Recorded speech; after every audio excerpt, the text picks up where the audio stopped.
others as the country heads towards the general elections.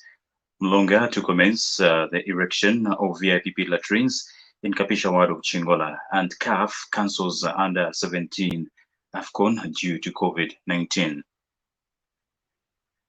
Kindly be informed that we are also streaming live on the Radio Icengelo Facebook page to you following us on social media. The details. A member of the clergy in Chambishi has emphasized the need for Zambians to love one another for peace to prevail as the country heads towards the August pause.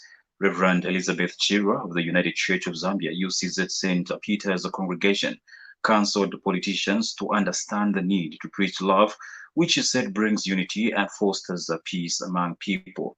Reverend Chira further cautioned politicians, political players against retaliating when provoked, saying they should emulate the love Jesus Christ had even for those who persecuted him. Though we are provoked, especially from the political perspective, people are about to provoke you in words and actions, but you don't need to retaliate. You don't need to revenge. People do that, but give them love. Love attracts. Love unites. Love builds. Love brings peace. So I would encourage all the Zambians this year to just demonstrate love, to speak love. Christians preach love. That's why Christ came. Jesus was provoked. He was humiliated, but he said, forgive them. They know not what they are doing. So if we can forgive and love, I think we'll go a long way. Over 300,000 residents of Jacaranda Villa, Kaloko, Katondo, and Chipolokoso areas of Ondola will soon be accessing health services closer to them. This follows the groundbreaking ceremonies for the construction of Jacaranda Villa District Hospital, Mapalo Main Hospital in Chipolokoso, and the upgrading of Kaloko and Katondo clinics to main hospitals.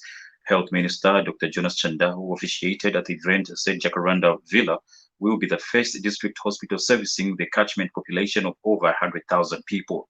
According to a statement by Ministry Public Relations Officer Amos Zulu, the health minister explained that the move will help to decongest Ndola Teaching Hospital, which is said services other provinces like Northwestern.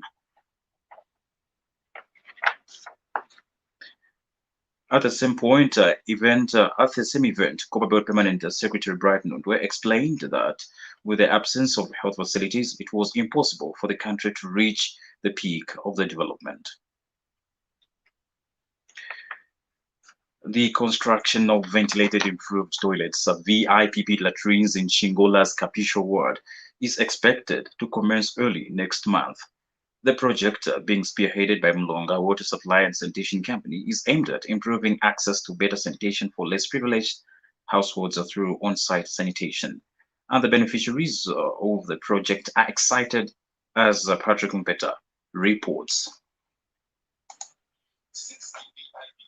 Will be constructed in Kapisha ward. This is part of the 18 peri-urban areas benefiting from the project, which is part of the Zambia Water and Sanitation Project under the peri-urban component currently being rolled out. And the beneficiaries have lamented that most pit latrines they are currently using are dilapidated. Kitika sana kwa kutoeleti ndekita kutumia punti ya bukati toileti ni yako ufonono pakula kioya motondo kani kutuika pank ni kanisani afa ngemi mbona mkipo kama toilet kwena hapa kwa jamii tunachofanya kwa Innocent Chawo, who is Kapisha Ward Development Committee WTC chairman, is pleased that the project will finally commence in the locality. Tumushi eshwa mchanga amatoileta ya kokola ya la wali bibinga mwangira mushi ayo nge amatoileta yaliwa amo washashi bambi abantu abakwata abana bakubamona bakwetega bafurisha ko so napera kutotera kwiresa nakuri kateka pakusakamana abantu bakore. Meanwhile, Kapisha Ward Councillor Davis Mlenga is cautioning residents against vandalizing the toilets as works begin. Vandalize. Nataka kuwekela kuna nekyo kikalemba okuba nti omusuuza akwepantansi so emirimu yonse irebomwa muno kabisha wadi yangi muno tuletesha sana bantu mukishirika nimbona kutila 80% yaffe twalabirira abantu bwena batubomba. Mulunga Water Supply and Sanitation Company Limited has commenced the construction of 436 ventilated improved toilets, VIP pit latrines, in low-income communities, with the criteria for beneficiaries tilted towards the less privileged. Reporting for Radio Icengelo News, I'm Patrick Mpeta in Chilola. Well, thank you so much, Patrick, for that report. Moving on now to Ndola. In the aftermath of the Women's Day celebration, women in Ndola are still talking about leadership and the need for women to actively get involved. Those interviewed by Radio Icengelo News at Kaloko Market said more women are now getting involved in leadership, while others advise fellow women to watch their conduct before being entrusted with leadership roles. Bona kufyama cheki yose kali napo bene fwe bana mayo lesa ali tupere nsamu isha kuti napo bene bana mayo emirimu ile bomba kwa bawo mene fwe bene kuti kwa bomba kuibika bote bakateka ipo tule tote pati mwe bali bomba bana mayo kufira kwa ibika ponga bana mayo satufuija bana mayo kuikosa ikamubwa alwa bimuruguri kufira petu bana mayo bakotera mchewe cha kwa leta pakiti kwa yapa ikanji na kubaba ikatana bana mayo pe wonda pa. Meanwhile, a youth activist, Wilson Kafunga, says Zambia is in need of policies and practices that encourage women in leadership and promote gender equality. Mr. Kafunga said it is high time Zambia recognized the benefits of women in leadership and commit to placing even more women in position of power.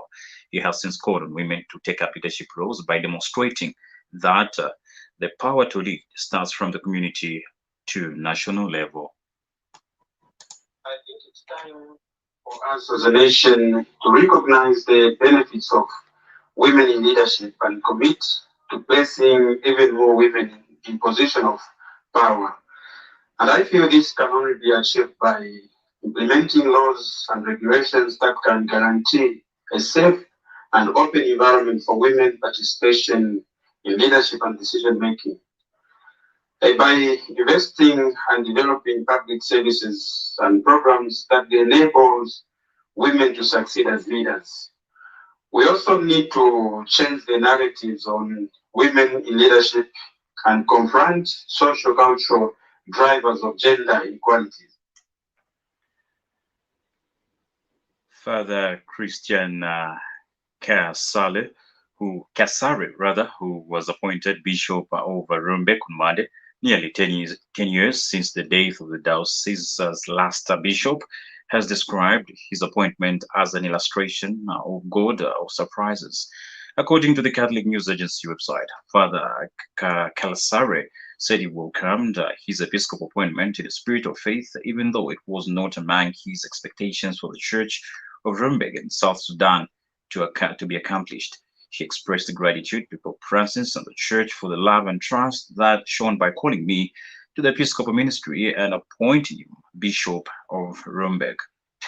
Now, government says it will this month recruit 399 health workers. This is in addition to the 24,408 health workers it has recruited since 2017. Health Minister Dr. Jonas Chanda disclosed that the health workers will be recruited in all the 10 provinces of the country. 480 health workers since 2017 who have been deployed countrywide. And this month alone, we're recruiting or deploying another 395 health workers to all provinces, including the Copperbelt. Further, we are committed to improving availability of safe and efficacious drugs and medical supplies in our health facilities. In sports, COVID-19 pandemic has forced the Confederation of African Football (CAF) to cancel the 2021 Total Under-17 Africa Cup of Nations, which was scheduled to kick off this weekend in Morocco. According to a press release issued by CAF Communications Director Alexandre Siewe, the CAF Emergency Committee decided to cancel the tournament after a meeting held on Monday in Rabat. He stated that the committee noted the resurgence of the COVID-19 pandemic, increased restrictions on international travel and about the evolution of the situation. Zambia is among 5 out of 12 participating countries that had already traveled to Morocco in readiness for the tournament, which was due to run from 13 to 31st March 2021. And as Zambia under-17 coach George Chilufya says the players are disappointed with the decision by CAF. Speaking to Fast Media, Chilufya, however, said the technical bench has managed to cancel the young boys.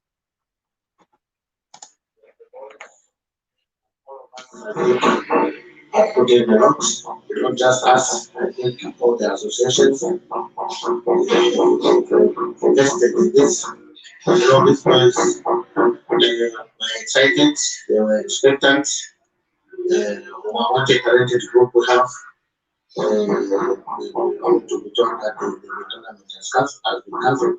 But from the way they responded, I think they were disappointed, but after a few encouraging words from JD and ourselves, they looked into the better, but I'm sure they are disappointed. Meanwhile, FA's delegation leader and technical director, Icengelo, has described the decision as devastating. To say the least, this is a dream that we have sought to reach for the last 2 years, and the time that we identified. It's very unfortunate that this cannot go on. We came in because we wanted the team to succeed. We believe so much in the boys. We had set out a few friendlies against 2 countries, Cameroon and Nigeria, and also 1 friendly against FUS Rabat of Morocco. This was with the hope of giving the boys a good preparation before the unfortunately, Cameroon and Nigeria could not get into the country and also could not play against FUS Rabat because of this unfortunate. This news broadcast comes to you in the community service of Radio Icengelo with compliments of Moose Milling and GoTV Broadcasting Zambia Limited. And now, international news as monitored from the BBC. At least 2 men were injured on Monday after attackers raided and burned shops owned by foreign nationals in the city of Durban, South Africa, local media reports. The attacks have been linked to young members of the Umukhonto Wesizwe Military Veterans Association, the former ANC's armed wing. The IOL news site quoted Durban Metro Police spokesperson Zamad Lamini alleged that young MKMVA members attacked and assaulted foreign vendors. Petro bombed some of their shops on Monday morning. The South African Human Rights Commission was due to meet those involved in the violence on Tuesday, as it expressed concern that it could trigger more widespread attacks. The BBC has the rest of the stories from around the world. Myanmar's biggest city, Yangon, in defiance of attempts by the military authorities to round up activists and those who offer them shelter. Around 200 protesters were trapped overnight after police sealed off Sinchang district and conducted a door-to-door search. Our correspondent Jonathan Head says it's part of a campaign to intimidate people. It's a mix of terrorizing because the security forces are really frightening people at night, surrounding neighborhoods, often firing wildly into the air, smashing into houses to grab people if they can. And they're not always grabbing activists, they're grabbing anyone. And the real fear here is that most of them, if they're caught in Yangon, get taken to the notorious insane prison and they just disappear. So there's that fear factor, but there's also a concerted effort by the military regime to arrest anyone it thinks is involved in the civil disobedience movement. We're hearing of mass arrests in many other towns as well. A court in Malaysia has allowed 2 rights groups to challenge the deportation of more than 1,000 Burmese nationals to their homeland. They were removed last month on Burmese Navy ships in defiance of a court order. The appeal will be heard in a fortnight. The Australian state of Victoria has announced an inquiry into the impact of colonisation on Aboriginal people, the first probe of its kind in the country. Unlike some other Commonwealth nations, Australia has never formally examined the full impact of past policies. Phil Mercer reports from Sydney. The Victorian government says a proper examination of colonisation on Aboriginal Australians is long overdue. They lost their land when British settlers arrived in 1788 and have suffered injustices ever since. Their life expectancy is lower compared to other groups in Australia, while rates of poverty, unemployment and imprisonment are far higher. Indigenous leaders and state officials say after 233 years of violence and dispossession, they're committed to telling the truth. The Italian-Russian Chamber of Commerce says it hopes 10 million doses of the Russian coronavirus vaccine Sputnik V can be produced at a facility near Milan this year. A Swiss firm has signed a deal with Russia's Sovereign Wealth Fund to manufacture the vaccine in Italy. It's the first time Sputnik V will be made in an EU country. Brussels has not approved the product. On that note, we end this afternoon's main news on Radio Icengelo. For these and more stories, feel free to visit the Radio Icengelo Facebook page. On behalf of the entire news team, my name is Kennedy Mbewe Jr. Remember, we have the news summary coming up at 16 hours. So always remember to mask up. COVID-19, Israel.